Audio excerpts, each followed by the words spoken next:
Welcome to the Foster Friendly Podcast, where we come together to make a difference in the lives of children in foster care and the families who care for them. Foster Friendly communities are part of a nationwide movement by America's Kids Belong that helps people from all walks of life take action and help kids and families thrive. You'll hear from former foster youth, foster and adoptive parents, social workers, faith and business leaders, and other experts on how to engage in meaningful ways. Our hosts Brian, Travis, and Courtney explore inspiring stories of everyday people making a difference in foster care where they live and work. Well, welcome to the Foster Friendly Podcast. I'm Brian Mavis, the founder of America's Kids Belong, and I have with me my incredible partner, Courtney Williams, who's a foster care recruitment specialist, as well as a foster adoptive mom, biological mom, all around wonderful person. And I'm have been looking forward to this podcast today because we're going to interview one of our very own, Larry May, and Larry and his wonderful wife Tammie. They, I just love them. They're just wonderful people. They're the way they express and live their lives just is full of light and just incredible character, emotional maturity. And so I really hope they don't blow it on this interview because I think they're wonderful. Guys, it's great to have you here. So let me kind of introduce everybody who's listening to who you are. So Larry and his wife Tammie are parents to 3 kids, including Diana, whom they adopted in 2010 at the age of 6. And they're also proud grandparents to 4 beautiful grandchildren. And Larry is a retired business owner and currently serves as a leader with Indiana Kids Belong and as a community engagement manager. Larry and Tammie are also have been former, I guess used to be CASA volunteers. So Larry and Tammie, so good to see you guys. Really do love you and looking forward to today's interview. Thanks for having us. Appreciate it. Thank you. Yeah, one of the fun things for me is, we are a spread out AKB staff. We all work remotely and we don't get to see each other too often. So even when as we were preparing for this, I was like, Larry, tell me a little bit about yourselves. I know you a little bit, but I don't know a lot. So it was fun to hear and read a little bit about them. And he shared with me that there's a fun story about how he came to AKB and how the two of you, Brian and Larry, met. So Larry shares that story. It was not love at first sight. So when I was preparing to leave my business, I was part owner in that business, still am, was thinking it took several years to sort of prepare my heart to move on. And I just knew that I didn't want to leave the business and not have something to go to. So I was really doing some research, leaning in, looking at different things. Because of our adoption story that I'm sure we'll talk more about today, felt like it would be something post-business world that would be related to families or adoption or kids from hard places. And so Brian was speaking at a church in Nashville where my brother attended, and my brother Phil called me up and said, "Hey, you gotta introduce yourself to this guy Brian, because it sounds like this organization called America's Kids Belong would be right up your alley in terms of things you're looking for post-retirement." So I shot Brian an email out, and this was just like a month or 2 after I'd left my company. "Hey, I'm a retired business owner, and this is what I do, and this is what I want to do. Is there anything happening in Indiana where I could help you guys or be part of your organization?" And I think, so Brian did get back to me. It was a short, nice email, but it was essentially nothing happening in Indiana right now. What I learned later, I think, is Brian, and I think these are your words verbatim, you thought I was just an old, bored, retired guy. And so you didn't have very much interest in working with me. I mean, I wasn't far off. You're old at least. Old and retired. Yeah.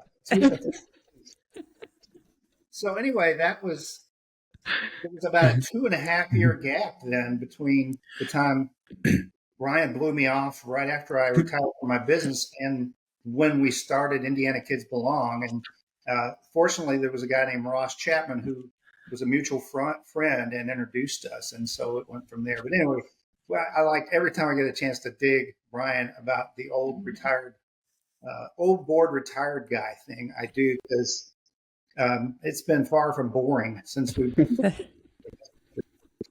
2 out of 3. I got 2 out of 3. Oh no, it's, back in that time, I was getting, people from across the country. Hey, what about this? And so my experience had usually been is like, these are people who just, they're not willing to pay the price. They don't actually they're good talkers, but they don't actually show up. And so, my part of my strategy was not just to play hard to get, but to be hard to get. Yeah. And again, I am absolutely sincere when I say Larry is one of my favorite people. His character, his emotional maturity has been an incredible gift, not just to Indiana, but to the whole organization and to me. So glad that he finally wooed me over. Big advantage is I became the oldest guy in the organization instead of you. Right? Right. Yeah. That's the rest of the team. That trends younger than us. So, Tammie, well, I want to start with a question for you. So, you guys, you're in a stage of life where you have 2 of your own biological children, and they're already in college, I think, when you guys decide to adopt from El Salvador. And so, that's not a common story that you hear, being at that stage of your life. So what was it like starting over, essentially being empty nesters? And how would you encourage other people in that stage of life to say, actually, this is something you might want to consider? Well, I would say, don't be afraid to be out of the norm. We definitely felt out of the norm deciding to do that. I got lots of weird looks when I told people that, we were going to do this. And it was like, okay, you're just getting ready to send your kids off, and, you're going to be able to do what you want to do.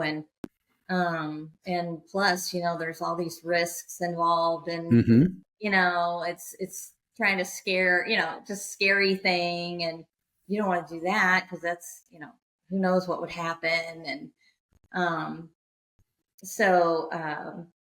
but on the other hand, we got a lot of encouragement too. And, I would say we just enjoyed being parents, and, just, didn't want to think that, we weren't going to be parents anymore. I was especially, we were parents, of course, to older kids. Right. Yeah. To adult children. Just,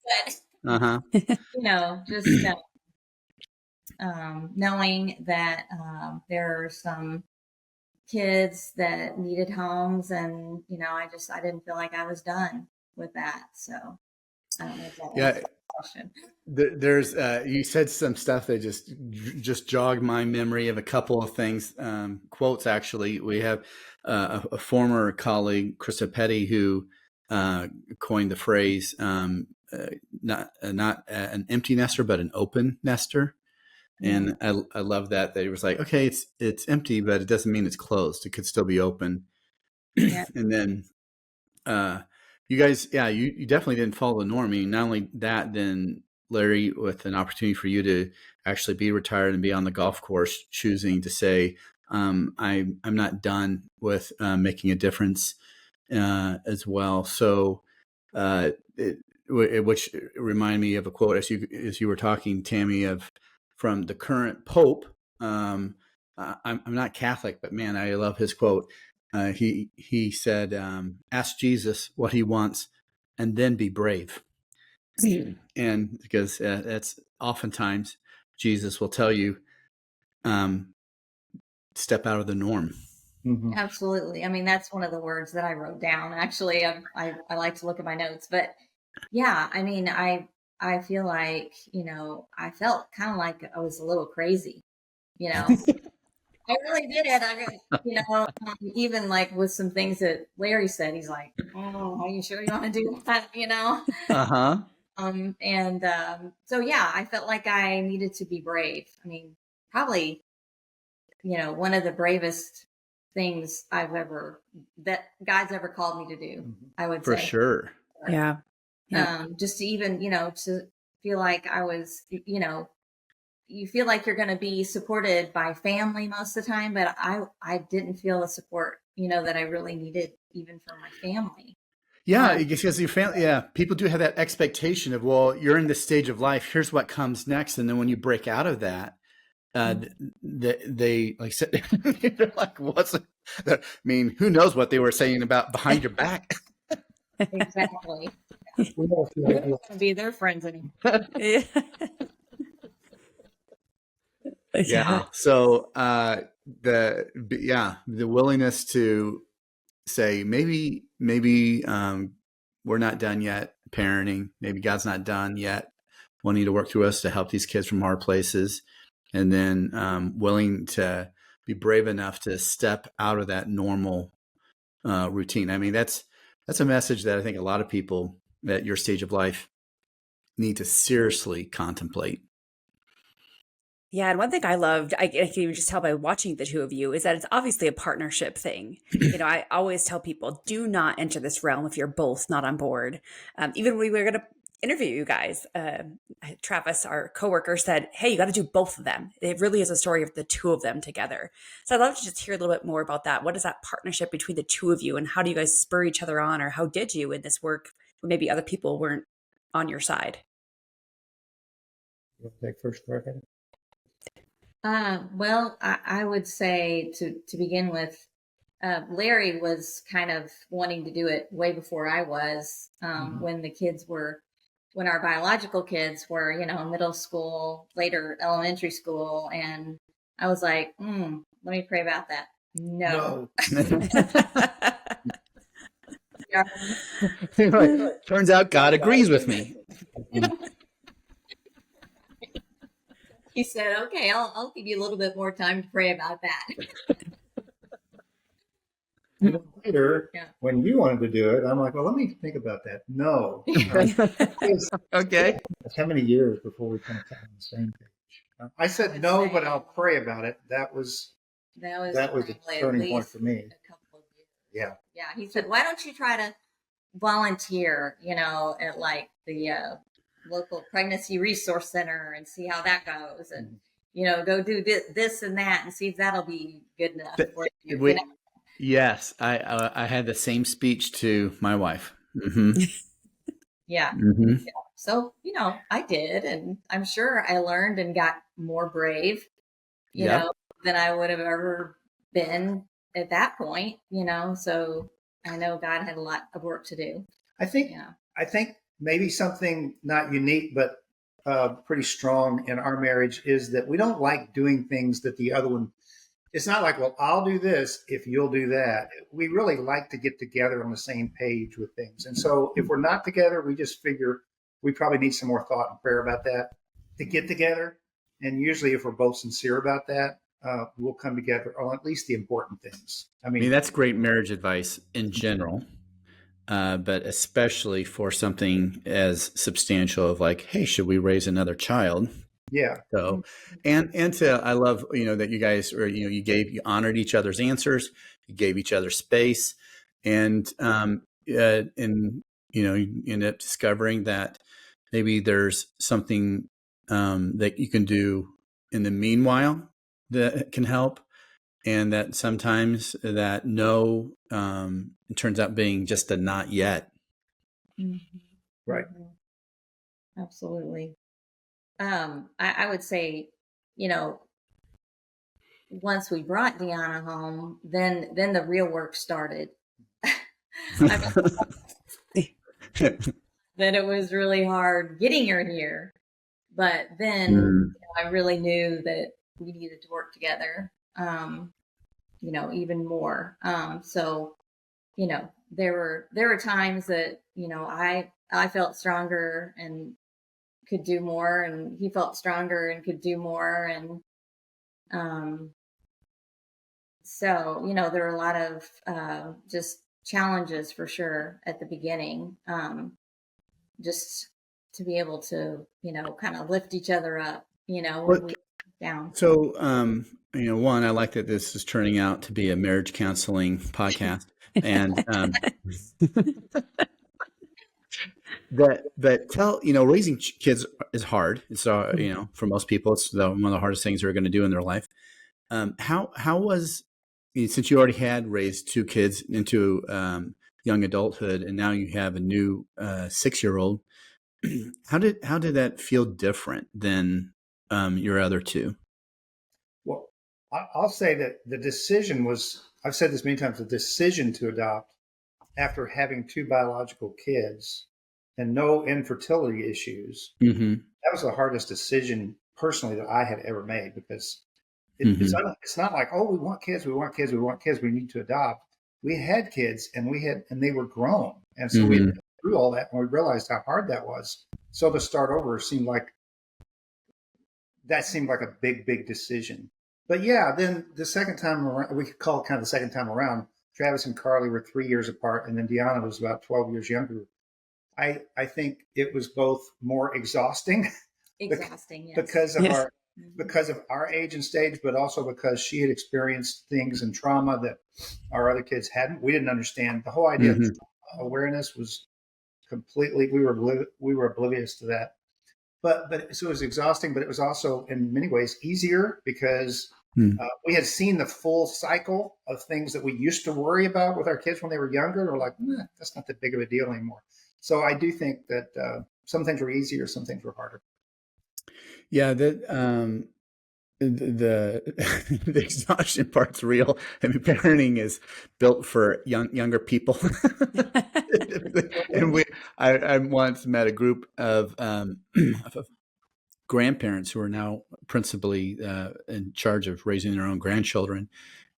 And this group of people, this is an official group, and I asked about the group and how many there were and stuff, and then they described themselves as, we were retired, now we're just tired. And so, so there's that. But on the other hand, Larry, like what you said is you're experienced. And sometimes a thing that seems like a crisis is just a phase, or what you're like, is this a problem? Like, no, that's just being a teenager.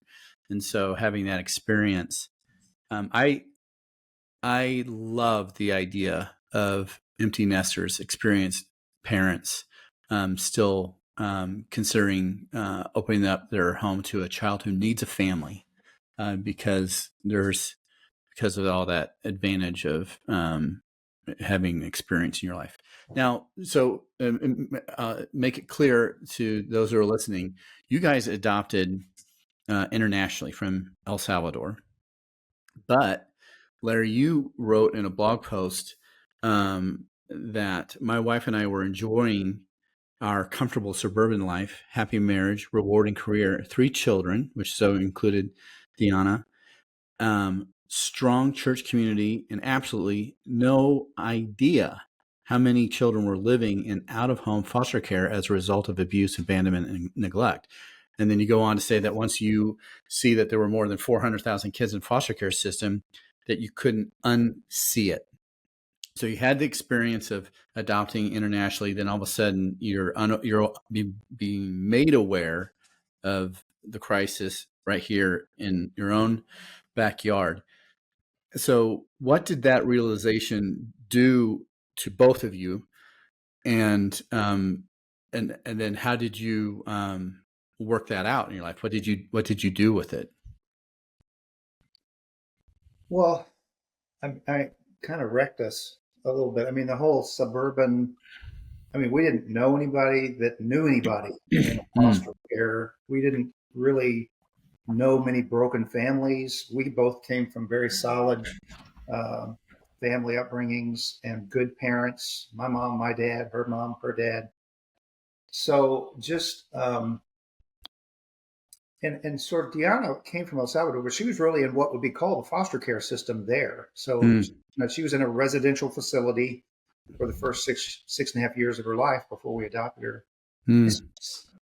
I think it awakened us to the idea that it's just not that easy for everyone. That sounds dumb. Like, of course it's not that easy for everyone, but you just don't think about it if you don't see it. And so to understand the kind of obstacles, Deanna is a very resilient young lady. And the stuff that she had already seen and overcome at age 6 is amazing. And even on through her teen years, just watching her, how she lives her life, it's amazing, but just a completely different context for life than we had ever been exposed to. So I think that was, and what it did to us, what it did to me was when I started thinking about leaving my business, there's no doubt that I wanted to be somewhere in that space, making a more direct impact on kids from hard places. So once I adopted one, and once I realized that there were 400,000 of them in the U.S. and 100,000 of them awaiting adoption, those numbers just kind of compelled me, and I think us, to work together in that space. Yeah. Yeah, I think the word wrecked is pretty good. Pretty good.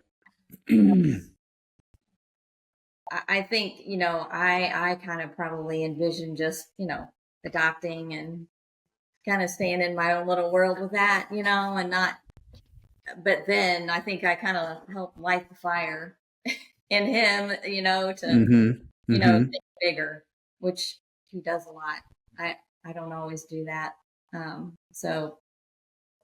yeah, I just, being wrecked over seeing wrecked people it just doesn't always feel that good, and no, I love that word though, that you're using that word, wrecked. Yeah. So often, God doesn't give us a vision. He gives us a burden.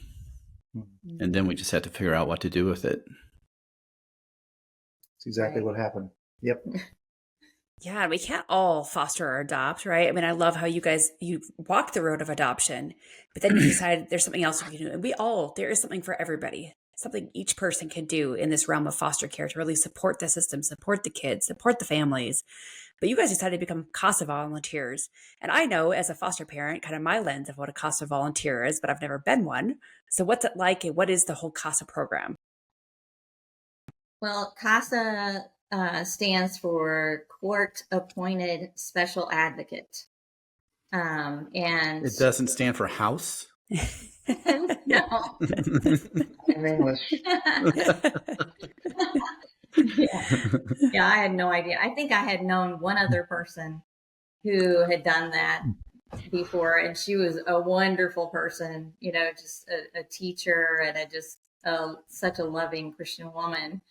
But I'm like, wow, I don't know if I can do this. But anyway, you're kind of being invited to be another voice in court for these foster kids or kids, whatever family that you might be assigned to. You're usually assigned to one family, and you get to see all the information about, what's been going on and why this child had to be taken away from their home. And right off the bat, you're thinking, this needs to be done and that needs to be done. And, but you learn quickly that you can't do all the things that you want to do, these kids, but at least you can create a relationship with the child that is a healthy one, and you kind of get involved sometimes, like even in the schools that they're in, and just all parts of their lives. You learn about that so that you can hopefully speak some wisdom and help into that situation, and especially in the courts, because the caseworkers can't always be on top of all the cases. A lot of the caseworkers are way overloaded with casework, and so they can't know things that maybe we could see, that we could like point out and help with. So I don't know if I said everything. I think that's a good summary. We're just advocating for one or two children where they've got maybe 15 or 20, right, and just trying to be sure the best possible thing happens for those children in foster care. Yeah, be that another source of mentorship for them, right? A person that they can trust, or people they can trust, which really is the key to these kids. They need relationships, people that they can trust and see how healthy relationships work. And that's kind of how I see CASAs, is that another side of that. I've also heard Larry say that you guys like to say, Deanna opened your hearts to kids from hard places. Becoming CASAs opened your eyes to the depth of the challenges and the needs of those kids that are in the system. What did you learn through your years as a CASA and the needs of those kids? I think, that I did learn that there was a whole world out there that I didn't realize was out there. And then just, I think I learned compassion,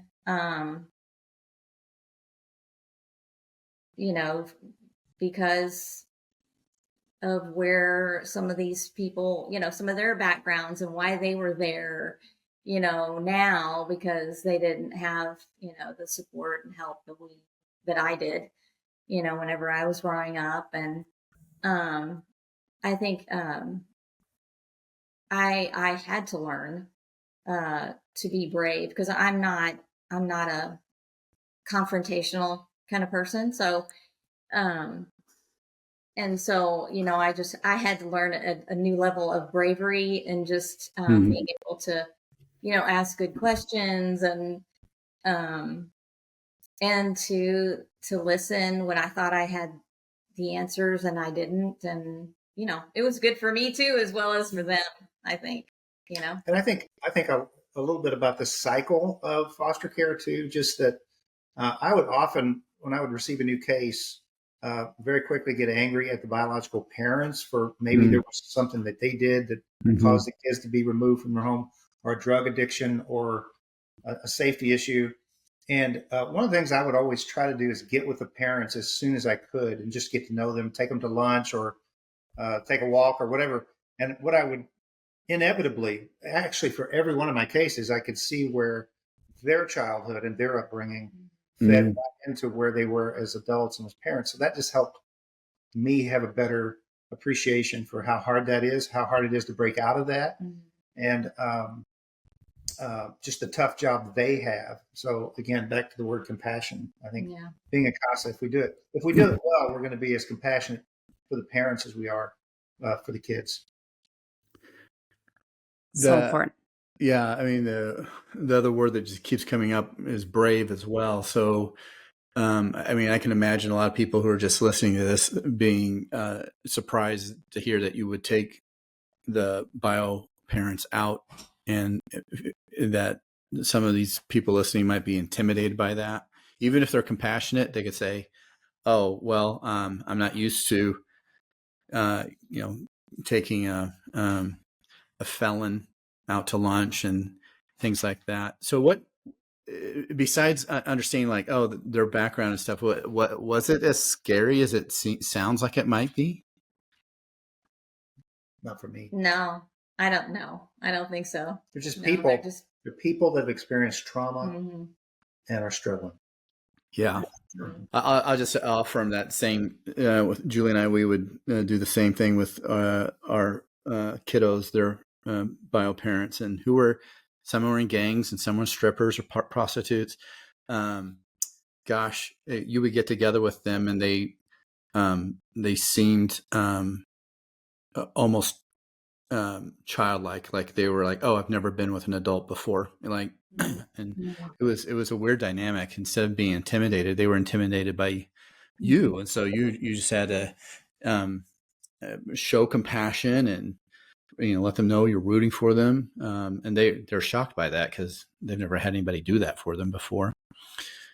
Okay, I want to shift gears a little bit, and I'm hoping, I'm imagining that there's some listeners out there who are in this stage of life, who are nearing retirement or are retired, and they can only golf so much, and now they're like, now what? And they're like, okay, how do I make this, maybe this last significant season of my life count? How do I make it matter? And maybe they're not going to adopt or foster. So Larry, speak to the man or woman out there who's in that season right now. They're close to retirement. They are retired, but they're not done with making a difference. Tell us about your journey and encourage them on maybe taking that different path. Yeah. Well, I've always struggled a little bit with the word retirement and the idea in the U.S. that age 65 is some magical number. Somebody decided back in the 40s, I think, was going to be the retirement age. And I think retirement for most people in Western, or at least in the U.S., they think that means ceasing to work. And as a young guy, when I was in my 20s and 30s, it used to really bother me. I hated it when I saw guys in their 50s and their 60s and their 70s stepping back, slowing down, and saying, I want to hand this off to the young guys, And I'm thinking, well, wait a minute, aren't you supposed to be the wise one? You've got all these lived experiences. You've got more money than I've got. You've got more time than I've got. And as a young guy, I didn't like the word retirement. As an old guy, I don't like the word retirement because I don't really want to cease until I cease breathing, I guess. I think that what I would say to folks is to just let go of the word retirement and just think more in terms of what's next.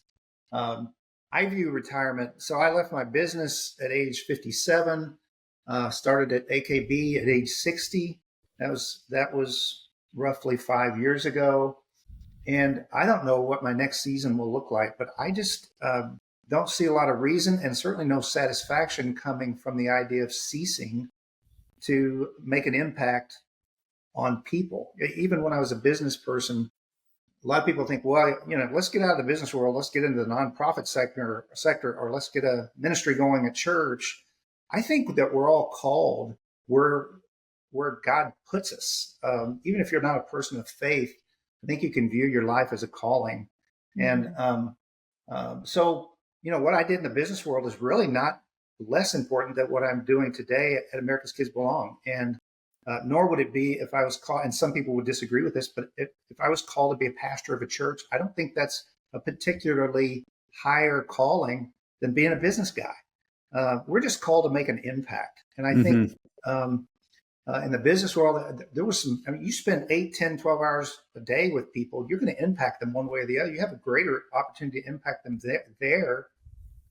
Other than my wife and my children, I won't impact anybody as deeply as I have with coworkers. Right. Anyway, just avoid. I read a book one time. I can't cite the author, but it was called The New Retire Mentality. And it was really a good way to think of it for me, that just don't think of it as retirement. Just think of it as the next season and what's the next adventure, because that's a lot more fulfilling than the golf course, especially if you're not any better at golf than I am. Well, I'll tell you what, maybe for selfish reasons, anybody who's listening that happens to be in that season or know someone and you forward this podcast to them, if I had 50 Larry Mays, I could change the country.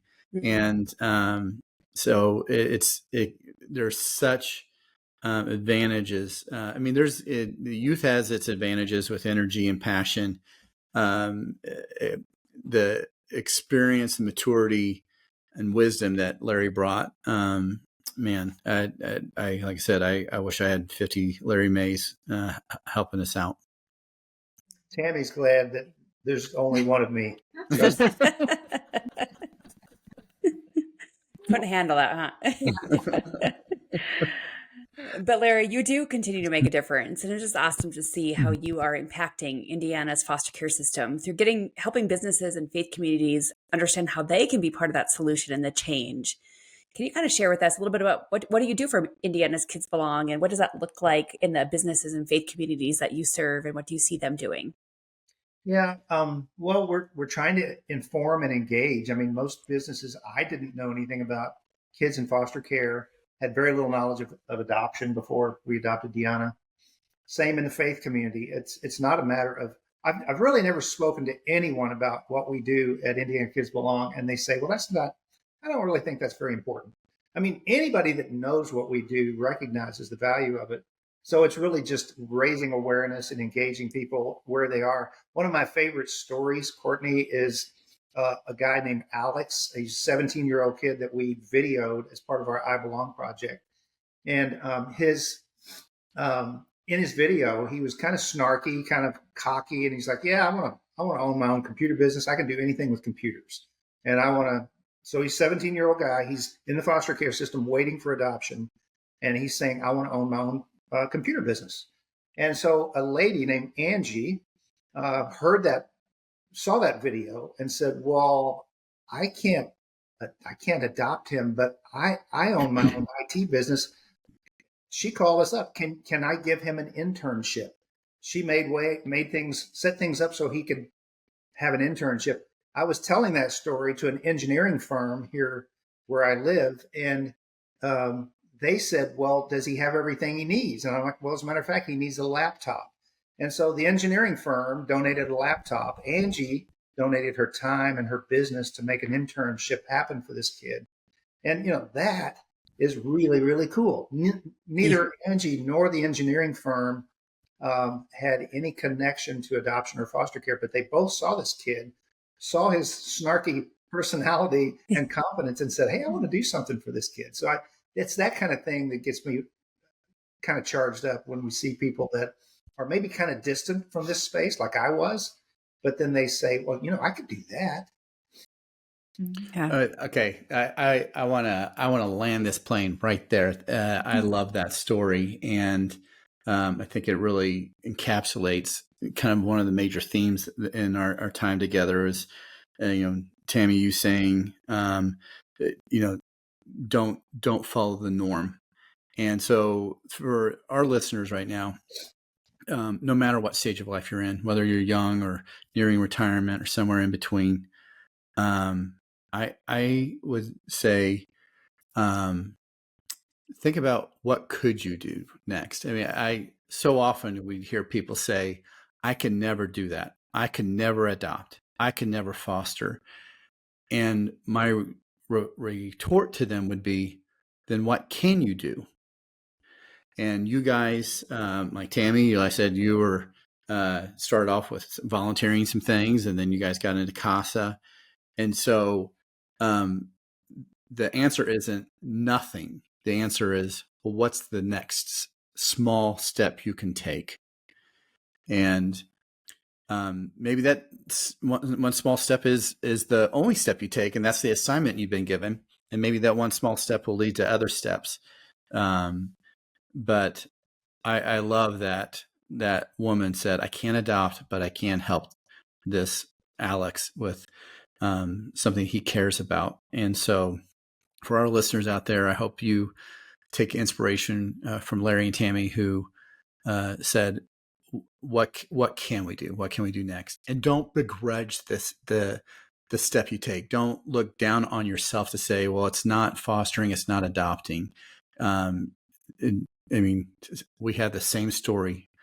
Our first step was my wife volunteering at a thrift store that helped foster families. And so just be brave and take that step. One of the things Tammie does today, this didn't come up, but I want to mention it, is so I was involved in starting Indiana Kids Belong, but she volunteers and she does the interviews for the kids on the videos. So she got to do that. And I would be terrible at that. I have sort of a mean face and kids don't flock to me. they open up to Tammie like crazy in an interview room, and that's a hard thing for a kid. That is, man, right? That's one of the tougher jobs we give people to do is in those interviews. So I do all things Indiana Kids Belong. Tammie does one thing in Indiana Kids Belong, but it's an essential thing. Oh man, that's for so sure. Much better than I could do. So yeah, it's so good. Mm-hmm.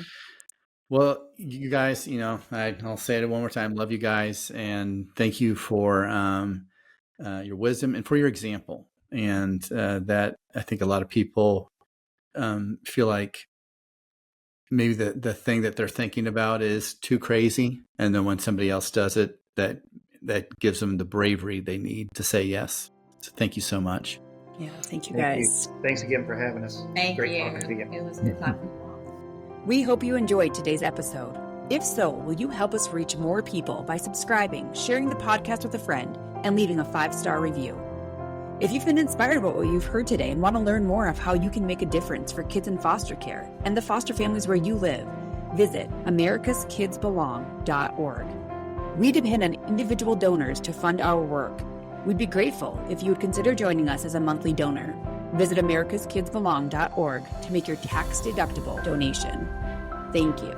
Together, we can ensure a family for every child in foster care and a foster-friendly community to ensure every foster family feels loved and supported.